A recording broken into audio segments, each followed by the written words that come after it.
আজকে আমি চলে এসেছি হেনরি আইল্যান্ডে, যেটি বকখালি থেকে মোটামুটি 5 কিলোমিটার দূরে এবং কলকাতা থেকে 130 কিলোমিটার দূরে দক্ষিণ 24 পরগনা জেলায় অবস্থিত এবং সুন্দরবন বদ্বীপ অঞ্চলের অংশ হিসাবে পরিচিত।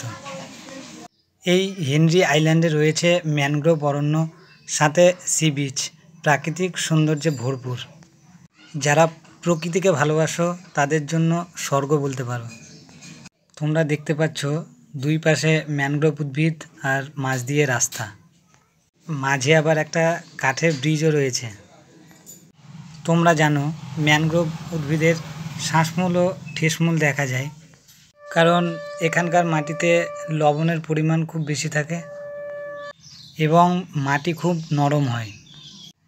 মাটিতে অক্সিজেনের পরিমাণ খুব কম থাকে, এই কারণে এই শ্বাসমূলের সাহায্যে এরা অক্সিজেনের আদান প্রদান করে থাকে এবং ঠেসমূল এই নরম মাটিতে দাঁড়িয়ে থাকতে সাহায্য করে। এই ম্যানগ্রোভ উদ্ভিদের শক্ত শিকড় ভূমিক্ষয় রোধ করে থাকে এবং প্রচণ্ড ঝড়ের সময় প্রাচীর হয়ে দাঁড়িয়ে থাকে। তোমরা চাইলে এখানে বেড়াতে আসতে পারো। আসতে চাইলে শিয়ালদায় লোকাল ট্রেন ধরতে হবে এবং নামখানা স্টেশনে নামতে হবে, সেখান থেকে অটো বা টোটো ধরে চলে আসতে হবে।